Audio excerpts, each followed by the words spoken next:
Muy buenas a todos, aquí Adolfo Ruiz Calleja en un nuevo podcast del blog numismático. En este caso voy a hablar de las estáteras de oro de Alejandro III, también llamado Alejandro Magno. Esto lo hago porque en la próxima subasta de Auro y Calicó sale una colección especial que es una colección de moneda clásica. Esta colección incluye 138 monedas griegas, entre las cuales hay bastantes estáteras de oro de Alejandro III, también de su padre Filipo II, también hay monedas de plata y demás. Y luego además incluye una colección de 304 denarios de la República Romana. A mayores se ha incluido una colección de 50 áureos, que entiendo yo pues, que no son del mismo cedente, o sea, aparece una colección de 50 áureos junto con unas colecciones de moneda griega y de la República Romana. Y ambas colecciones pues, prometen una continuidad en el futuro. Hay que decir que esta colección de moneda clásica se va a subastar el día 18 de octubre de 2023. Es muy interesante y se acompaña de una subasta online y por correo el día 17 de octubre y una subasta en sala el día 19 de octubre. Bien, pues ya dicho esto, vamos con las estáteras de Alejandro Magno, que, bueno, lo primero que hay que decir es que es un tema tremendamente complicado. Tan complicado que yo diría que es inabarcable. Bien se puede decir que estudiar en profundidad las acuñaciones de Alejandro Magno, como vais a ver más tarde, pues es uno de los temas más difíciles de toda la numismática clásica. Y eso que hay temas muy difíciles en la numismática clásica. Yo voy a hacer una pequeña introducción, pues hablando de su metrología, de su diseño y de las cecas donde se acuñaron, también un poco la datación temporal. Como digo, esto es una cuestión bastante somera, bastante por encima, porque bueno, profundizar requeriría muchísimo espacio, daría para varios libros. Y bueno, aún así, os dejo, para el que quiera profundizar, pues un montón de enlaces en el artículo del blog numismático que acompaña este podcast. Dentro de esos enlaces, pues tenéis un libro directamente y luego también tenéis pues un montón de artículos que, bueno, pues si alguien no tiene nada que hacer el próximo fin de semana, pues directamente puede decir, voy a estudiarme las monedas de Alejandro III. Tiráis ahí de cada uno de estos artículos, los leéis, los entendéis, los analizáis y ya tenéis, bueno, para 3 o 4 fines de semana dedicados, seguro. Y ya si queréis profundizar y decir, voy a ver si investigo en profundidad, bueno, pues tenéis para el resto de vuestra vida sin que os aburráis un minuto. Así que, bueno, como veis, nos metemos en un tema complicadete. Bueno, a ver, ¿de dónde se parte? Pues Alejandro Magno, claro, era hijo de su padre, ¿no? De Filipo II. Filipo II, ya sabéis que inició esta expansión del reino de Macedonia, bueno, pues se expandió, ¿no? Pues por lo que es Grecia y demás, y luego ya Alejandro Magno, pues extendió este reino, este imperio, montó un imperio que, bueno, pues fue hacia Persia, llegó hasta la India, Bactria, Egipto y demás. No quiero hacer una introducción al personaje porque, bueno, hay 1000 podcasts y 1000 publicaciones que lo van a hacer muchísimo mejor que yo. Bien, la cuestión numismática es que Filipo II asentó las bases de lo que sería después la numismática de Alejandro Magno. Esto, curiosamente, no solamente ocurrió con la numismática, o sea, mucho de lo que hizo Alejandro Magno en vida tiene sus bases en lo que había hecho su padre. Como tantas otras de las cosas que hemos hecho muchos de nosotros, ¿no? Siempre nos vemos influidos por nuestro padre. Bueno, pues Alejandro Magno también. La cuestión es que Filipo II revolucionó el monetario macedonio, pues fundamentalmente por dos motivos. La primera es porque conquistó y pudo acceder a las ricas minas de Pangaeus. Esto, bueno, pues le permitió adquirir una gran cantidad de metal que se tradujo en unas emisiones muy grandes, muy abundantes, las de Filipo II. El segundo aspecto, y no menos importante, es que Filipo II asumió el sistema ático. Entonces, este sistema ático definía 14,4 gramos para los tetradracmas de plata y 8,6 gramos para las estáteras de oro. Entonces, este es el sistema que metrológicamente estuvo asumido por Filipo II y que heredó Alejandro Magno. Entonces, en ese sentido, bien se puede decir que la numismática de Alejandro Magno, o la producción monetaria, mejor dicho, es una continuidad de la producción monetaria de Filipo II, desde el punto de vista metrológico. Luego veremos que desde el punto de vista estilístico no tanto. Bueno, también hay que decir que las monedas de Filipo II fueron enormemente exitosas. O sea, aparte de producir mucho, estas monedas circularon muchísimo, bueno, pues por el Danubio y demás. Entonces, bueno, llegaron a buena parte de Europa. Se han encontrado hasta monedas de Filipo II en el sur del Reino Unido. O sea, imaginad, ¿no? Lo lejos que llegaron estas monedas, por supuesto también por el Mediterráneo. De hecho, estas monedas de Filipo II aparecen imitadas por bueno, lo que se han venido a llamar tribus bárbaras, ¿no? Y curiosamente aquí en Áureo, no en esta colección que os he citado antes de colección clásica, sino lo que es en la subasta en sala, aparece una diestátera de Filipo II, pero que no fue acuñada por Filipo II, sino que es una imitación de las tribus helvéticas, o sea, las tribus que estuviesen ahí por Suiza, ¿no? Imitando los oros grandes de Filipo II, una cosa magnífica, además una diestátera preciosa. O sea, os invito a echarle un vistazo porque es bellísima. Además de muy rara, probablemente sea un único ejemplar. Bueno, pues dicho esto sobre la moneda de Filipo II, vemos, como he dicho antes, que Alejandro Magno supone una continuidad metrológica a Filipo II, con lo cual define un estándar de 8,6 gramos para la estátera de oro y luego define también divisores. Se han encontrado pues hemiestáteras, que son bueno, pues medias estáteras, cuartos de estátera e incluso octavos de estátera. También hay múltiplos con valor de 2 estáteras, que son las distáteras. Así que tenemos la estátera como unidad y luego como divisores la mitad, el cuarto y el octavo. Y como múltiplos el doble. Con muchísimo la más común es la estátera, con mucho. Y además en todos los módulos se comparte diseño, salvo en el octavo y en el cuarto. En el octavo y el cuarto de estátera, bueno, pues tienen diseños más sencillos, pues porque al ser un cospel tan pequeño, ya daos cuenta que el cuarto de estátera pues son 2 gramos, 1 más o menos, y el cuarto de estátera es 1,05 o 1,07, o sea, son monedas muy chiquitinas, entonces, bueno, pues simplificaban el diseño. Pero todas las demás, o sea, la media estátera, la estátera y la diestátera, todas tienen el mismo diseño, que es en el que vamos a entrar ahora. Bien, el motivo principal que tiene el anverso de estas monedas es un busto de Palas Atenea, que porta un casco corintio. Bien, se cree, pero claro, tampoco hay ninguna evidencia clara, pero bueno, se cree que este busto estaba inspirado en la estatua de Atenea Promachos, que esta estatua, pues no es una estatua enorme de bronce de Atenea que hizo Fidias, nada menos, y que estaba pues en la Acrópolis de Atenas. Esto, desgraciadamente, se destruyó en la Cuarta Cruzada, fijaros, o sea, duró muchísimo tiempo, tuvieron que venir los cruzados a destrozar esta maravilla hecha por Fidias. En cualquier caso, el busto de Palas Atenea que aparece en las estáteras no es una copia fidedigna de esa estatua de Fidias, sino que en las monedas introducen algunos otros elementos. Por ejemplo, aparece una serpiente dibujada en el casco corintio, ¿no? Esa serpiente parece que no estaba en esa estatua enorme de Fidias. Bien, en el reverso lo que nos encontramos es la diosa Nike, una diosa que bueno, pues simboliza en buena forma la victoria. Nike tiene en una mano una corona y en la otra un estilis. A ver, ¿qué es esto del estilis? Pues es una especie de mástil que se incluía ahí en la popa de los trirremes. Y en este mástil se ponía así pues como un palo, ¿no? Que indicaba el nombre de la embarcación o la deidad que protegía esta embarcación. Luego este estilis se utilizaba muchas veces en la guerra como triunfo de guerra, ¿no? Como un objeto que mostraba que, bueno, pues que una embarcación ha vencido a otra.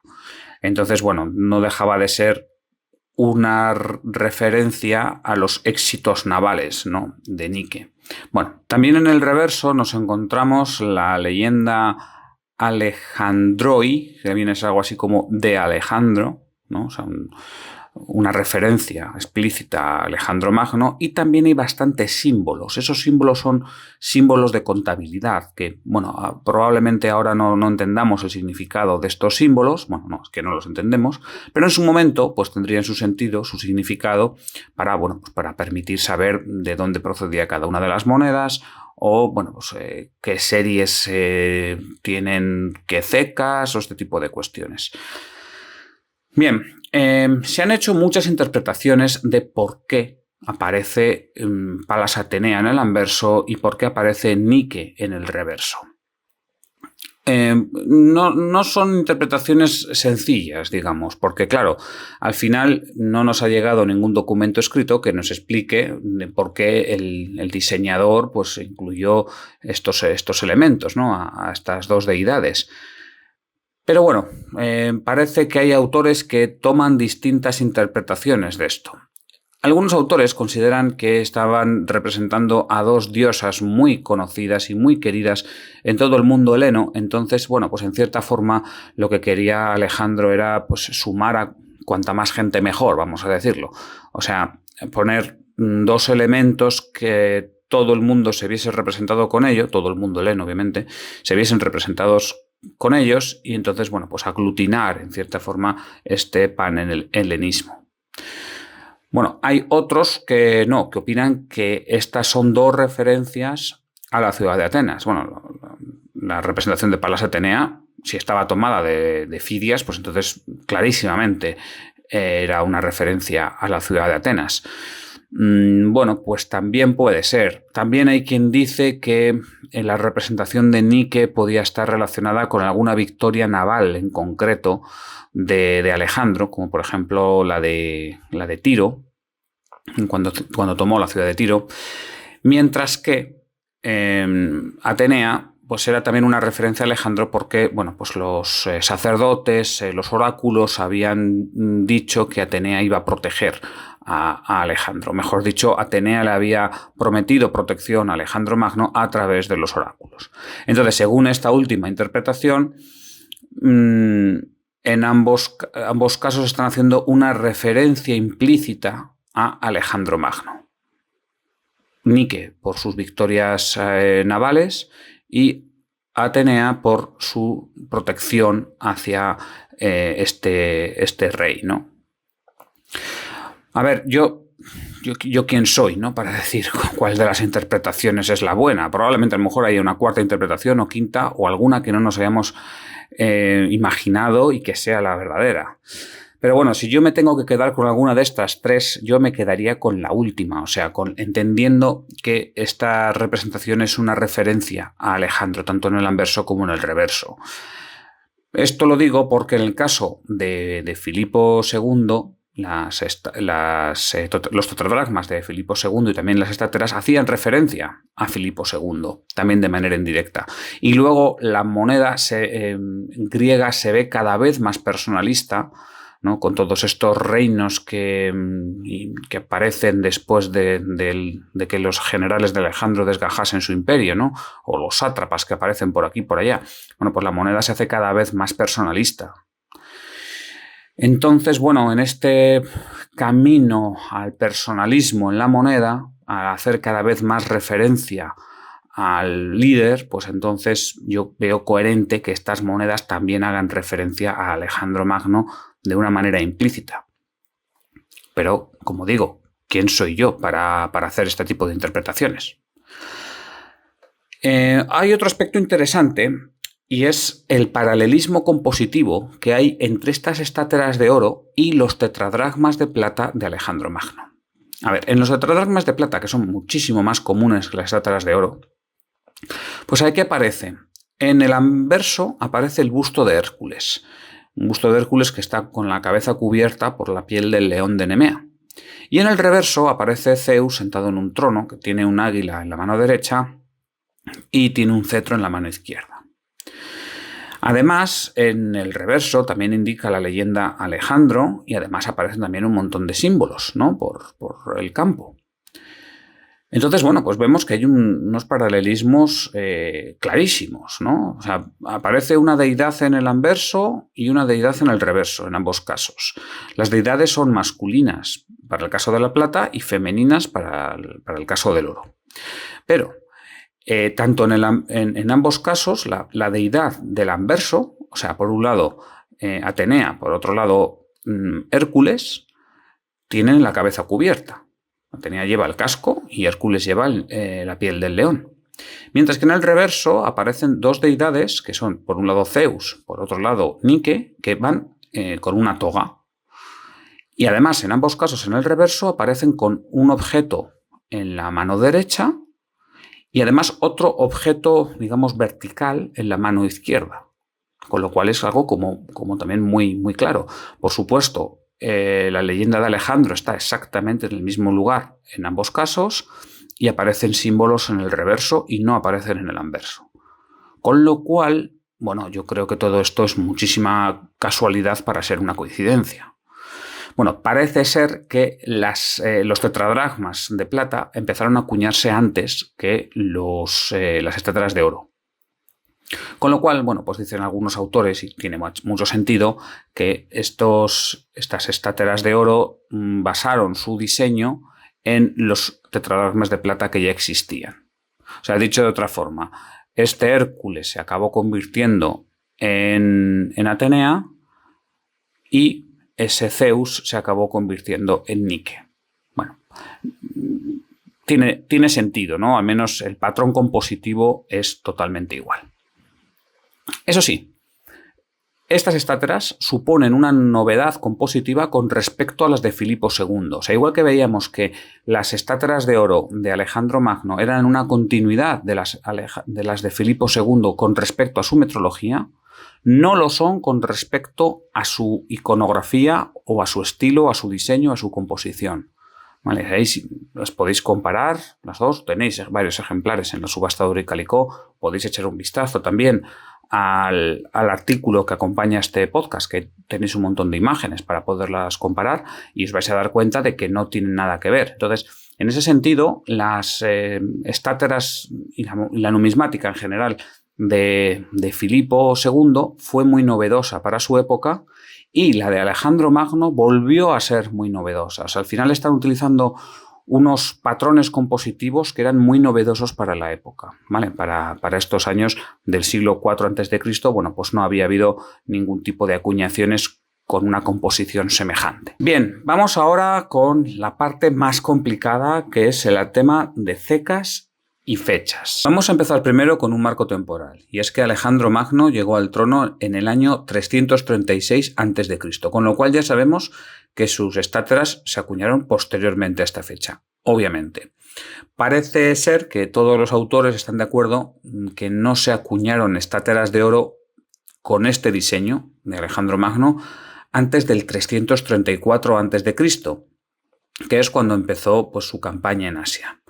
Es más, hay algunos autores que retrasan la acuñación de estas estáteras hasta el 333 o incluso el 331 a.C. Vale, pero entonces vamos a ponerlo ahí, que empezaron entre el 331 y el 334 a.C.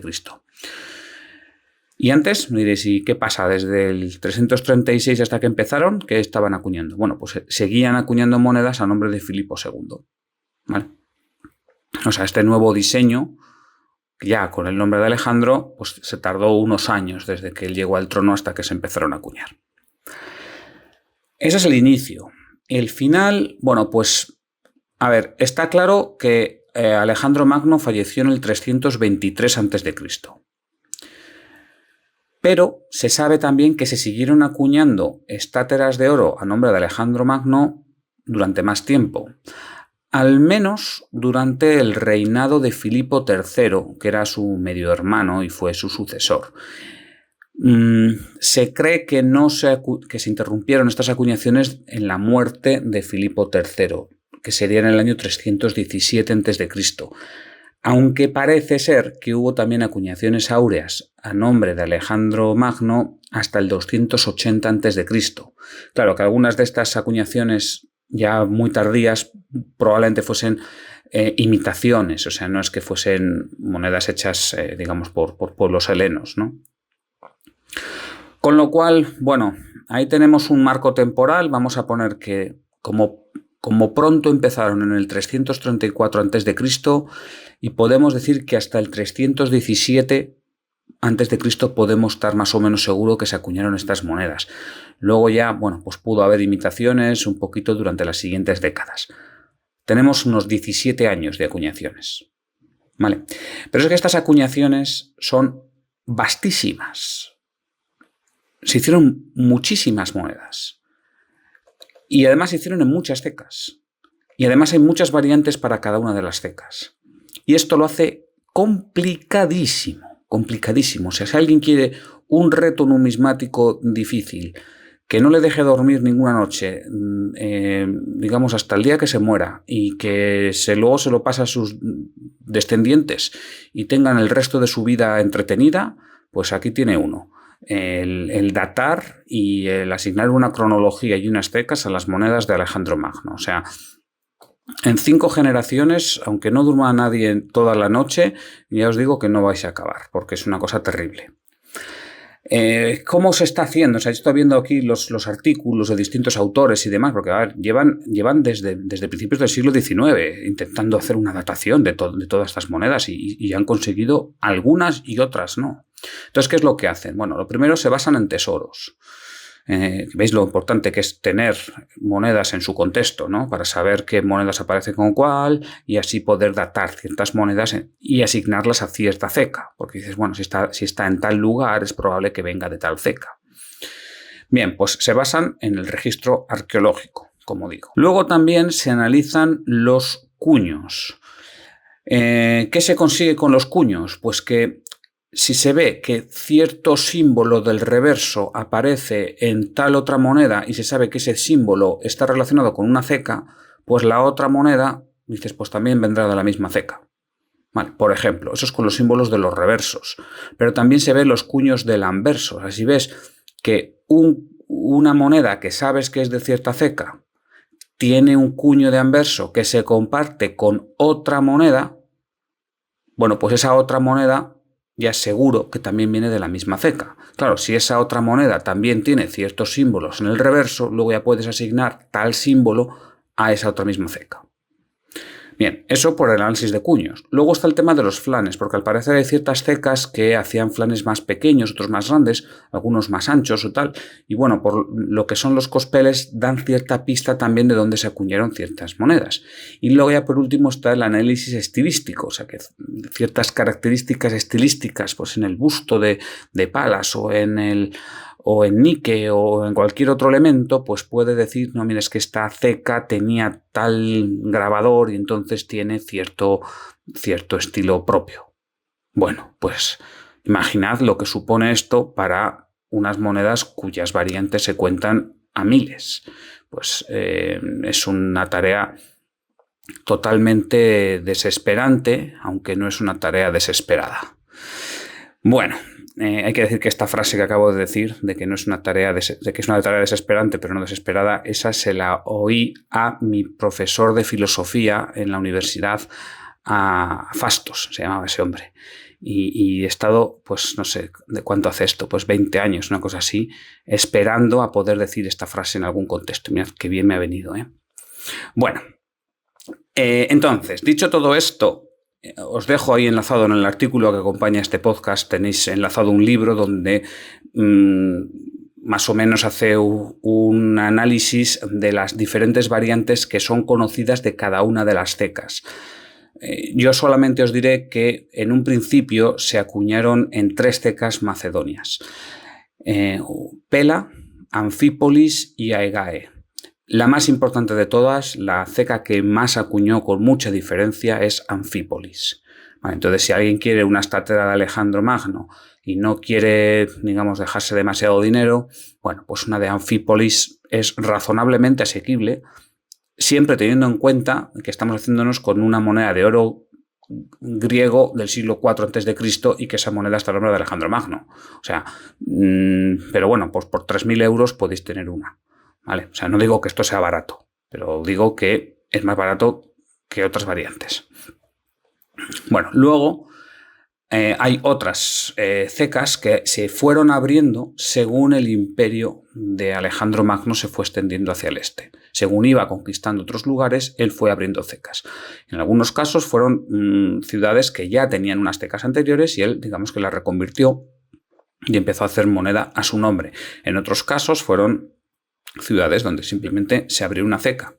Y de esta forma, pues permitía amonedar oro, amonedar plata y tener pues oro y plata pues para pagar a su ejército, obviamente, porque claro, según se iban yendo hacia el este, pues las líneas de comunicación con Grecia, el comercio con Grecia se iba haciendo cada vez más complicado, ¿no?